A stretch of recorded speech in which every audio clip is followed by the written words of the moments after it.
Ragazzi, benvenuti! Oggi abbiamo tantissimo di cui parlare, perché nelle ultime ore è scoppiata una polemica furiosa che ha fatto infuriare i tifosi del Napoli. Michele Criscitiello e Tancredi Palmeri si sono resi protagonisti di uno sfottò vergognoso, prendendo in giro il mercato azzurro in diretta TV.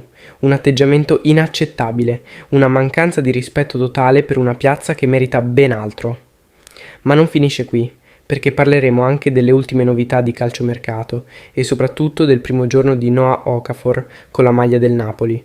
L'attaccante svizzero è già arrivato in città, ha svolto il suo primo allenamento e ha fatto una scelta importante. Indosserà la maglia numero 9. Basterà Okafor per rilanciare il Napoli? E cosa dobbiamo aspettarci dal mercato estivo? Ne parliamo insieme, quindi lasciate un commento, mettete mi piace e partiamo subito. Vergogna! Il Napoli umiliato, mercato deludente e presa in giro in diretta TV. Criscitiello e Palmeri deridono il mercato del Napoli. Immagini scandalose, uno spettacolo indegno, una presa in giro bella e buona ai danni del Napoli e dei suoi tifosi. Durante una trasmissione i giornalisti Criscitiello e Palmeri si sono lasciati andare a un siparietto vergognoso, sbeffeggiando i colpi mancati del presidente De Laurentiis. Un'ironia fuori luogo, un affronto a una piazza che merita rispetto. Le immagini di questa sceneggiata sono diventate virali, scatenando l'indignazione dei tifosi azzurri. Possibile che si arrivi a tanto? Possibile che il Napoli venga trattato con tanta superficialità? Un episodio inaccettabile che fa discutere e lascia l'amaro in bocca. Uno scandalo assoluto, un affronto alla passione del popolo napoletano.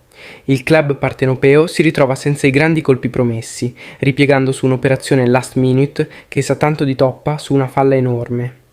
E come se non bastasse, a infierire sulla ferita ci hanno pensato Tancredi Palmeri e Michele Criscitiello, protagonisti di una sceneggiata indegna e irrispettosa. Le immagini sono diventate virali. Palmeri riapre la porta dell'hotel Sheraton di Milano con tono beffardo, chiedendo sarcasticamente: «C'è Garnacho? C'è Adeyemi?» Un chiaro sfottò ai fallimenti del Napoli, che ha visto sfumare i due obiettivi di mercato più importanti. Ma non finisce qui. Criscitiello rincara la dose, con una battuta al veleno che sa di sberleffo puro. Non ci sono né Garnacho né Adeyemi, ma Okafor. Un'ironia vergognosa sulla scelta obbligata del Napoli di ripiegare sull'attaccante svizzero in prestito dal Milan. Un colpo che non scalda i cuori, una strategia di mercato che ha lasciato la piazza delusa e furiosa. È questo il rispetto che merita il Napoli? È questa la considerazione che si ha di un club che ha appena vinto lo scudetto? Guarda ora il video della beffa diventato virale sul web.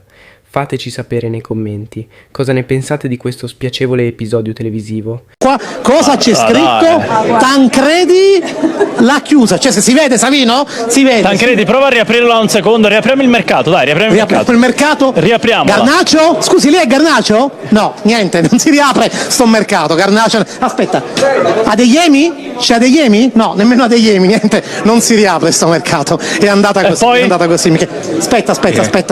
Aspetta. Allan e Maximen e San Maximen, no? Siete in tre. Allansen e Maximen, no? No? No.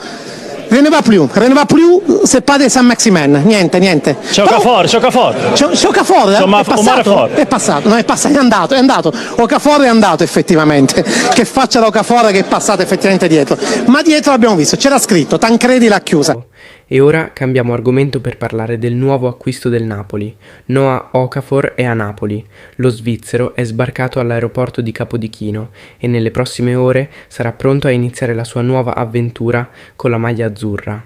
Dopo tante voci, trattative sfumate e colpi mancati, il Napoli chiude così il suo mercato con l'arrivo dell'ex Milan, che avrà il compito di dare una mano in attacco dopo la partenza di Kvaratskhelia. L'operazione si è chiusa in prestito oneroso con diritto di riscatto fissato a 1,5 milioni più 23,5 milioni. Un investimento che potrebbe diventare definitivo a fine stagione, se Okafor convincerà Conte e la dirigenza. Il giocatore, infatti, era in uscita dal Milan, dove ha trovato poco spazio in questa prima parte di stagione, e solo poche settimane fa era a un passo dall'Ipsia, salvo poi saltare tutto per problemi nelle visite mediche. Ora arriva a Napoli con tanta voglia di riscatto e di dimostrare il suo valore, ma la domanda è: basterà per colmare il vuoto lasciato da Kvara? Il Napoli aveva tentato fino all'ultimo di portare un profilo più simile al georgiano, con contatti per Adeyemi, Garnacho e Saint-Maximin, ma alla fine la scelta è ricaduta su Okafor, che ha caratteristiche diverse ma può comunque essere un'arma in più per Conte. Toccherà al mister trovargli la giusta collocazione in campo e inserirlo al meglio nei meccanismi della squadra. Nel frattempo, per fare chiarezza sul mercato azzurro, domani parlerà il DS Giovanni Manna in conferenza stampa. L'appuntamento è fissato per le 11:30 a Castelvolturno, dove il dirigente farà il punto su tutte le operazioni concluse e su quelle sfumate. Sarà interessante capire quali saranno le strategie per il futuro e come il club intende muoversi per continuare a competere ai massimi livelli. Che ne pensate di Okafor? Può essere il giocatore giusto per il Napoli o serviva altro? E parlando ancora del nuovo acquisto del Napoli, oggi è arrivata l'ufficialità della scelta. Noah Okafor ha scelto il numero 9. E ragazzi, questa è una bella dichiarazione di intenti. Il numero pesante, quello dei bomber veri. Lo hanno indossato Higuaín, Osimhen, gente che ha scritto pagine importanti della storia recente del Napoli. Ora tocca allo svizzero raccogliere l'eredità e dimostrare che può essere all'altezza della maglia. Una scelta che sorprende un po', perché Okafor ha sempre avuto un legame con il 77, lo stesso che Kvaratskhelia ha appena lasciato libero. Avrebbe potuto prenderlo senza problemi, ma ha preferito evitare paragoni con il georgiano, che ha fatto una scelta diversa e ha salutato Napoli a gennaio. Nessuna voglia di raccogliere confronti scomodi, nessuna ombra. Okafor vuole scrivere la sua storia con il Napoli e lo farà con il 9 sulla schiena. E pensare che altre cifre a lui care, come il 14 e l'11, erano già occupate rispettivamente da Contini e Lukaku.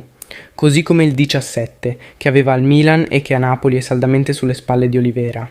Alla fine ecco la decisione. Numero 9. Come i bomber veri. Ormai è tutto fatto, Okafor ha superato le visite mediche e oggi è ufficialmente un nuovo giocatore del Napoli. Sarà interessante vedere come Conte deciderà di utilizzarlo, se da attaccante esterno o magari anche come prima punta all'occorrenza. Il talento c'è, la voglia pure. Ora sta a lui dimostrare di essere all'altezza di una maglia importante come questa. Allora ragazzi, vi convince Okafor con il numero 9? Riuscirà già a lasciare il segno come i suoi predecessori? E per concludere le novità del primo giorno del nuovo acquisto del Napoli. Noah Okafor ha già iniziato a sudare con la maglia del Napoli. Dopo essere sbarcato in città e aver completato tutte le visite mediche, lo svizzero non ha perso tempo e si è messo subito agli ordini di Antonio Conte a Castelvolturno per il suo primo allenamento in azzurro. Accompagnato dal dottor Raffaele Canonico, responsabile dello staff medico del Napoli, Okafor ha svolto tutti i test fisici alla clinica Pineta Grande, prima di ricevere il via libera per scendere in campo.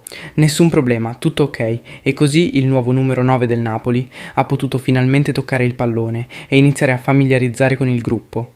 L'ex Milan si è presentato con tanta voglia di mettersi in gioco e di ritrovare la miglior condizione, perché servirà un Okafor al top per dare una mano alla squadra nella seconda parte di stagione. Conte lo ha accolto a braccia aperte, così come i nuovi compagni, e ora toccherà a lui dimostrare di essere un valore aggiunto per questo Napoli. Intanto c'è curiosità tra i tifosi. In che ruolo lo utilizzerà Conte? Esterno sinistro per sostituire Kvara? O magari anche da seconda punta? Il tecnico lo valuterà in questi giorni, ma una cosa è certa: Okafor è carico e pronto a dare tutto per questa maglia. Allora ragazzi, vi convince questo primo impatto? Pensate che possa essere la sorpresa di questa seconda parte di stagione? E adesso ragazzi passiamo al tema mercato. Abbiamo alcune informazioni da fonti attendibili che parlano di un calciomercato clamoroso per l'estate del Napoli. Vediamo le informazioni. Alla fine la sessione invernale si è chiusa con l'arrivo di Noah Okafor, che ha preso il posto di Kvaratskhelia. Non era certo la prima scelta, lo sappiamo bene, ma il Napoli ha deciso di rimandare il grande investimento all'estate, quando potrà contare su un vero e proprio tesoretto. L'addio di Kvara al PSG ha portato soldi freschi e se Osimhen dovesse partire con il pagamento della clausola, la cifra a disposizione sarebbe enorme. E allora, su chi punterà il Napoli? Le idee ci sono già. L'obiettivo è chiaro: costruire una rosa forte e completa per lottare su tutti i fronti, visto che torneranno anche le coppe. Il primo nome sulla lista è Joshua Zirkzee. Già cercato a gennaio, senza successo, l'olandese sarebbe perfetto per alternarsi con Lukaku, ma qui il nodo è lo United, che lo ha preso e ora deve decidere cosa fare con lui. Dipenderà molto da come chiuderà la stagione, ma il Napoli resta alla finestra. E poi occhio a Lorenzo Lucca, un'altra opzione per l'attacco che potrebbe tornare d'attualità. In difesa si punta ancora Pietro Comuzzo della Fiorentina. A gennaio i viola hanno chiesto 40 milioni, troppi per il Napoli, ma in estate le cose potrebbero cambiare. Il club azzurro spera in uno sconto e potrebbe tornare alla carica. Per la fascia si riapre la pista Edon Džegrova del Lille. Giocatore tecnico, rapido, potrebbe essere il nome giusto per sostituire Kvara. E poi occhio anche al centrocampo, perché il Napoli potrebbe inserire una mezzala offensiva di qualità. A gennaio si erano fatti i nomi di Pellegrini e Frattesi, ma attenzione anche a Sudakov dello Shakhtar e al vecchio pallino Gabri Veiga, che già in passato era stato vicino agli azzurri. Tante idee, tanto fermento. Difficile dire ora come si muoverà il club, ma una cosa è certa: in estate il Napoli farà sul serio. E voi? Chi vorreste vedere in azzurro? Zirkzee vi convince o puntereste su un altro nome? Grazie per l'attenzione tifosi azzurri e arrivederci a presto con altre informazioni su tutto quello che succede in casa Napoli. Forza Napoli sempre e tutto per lei.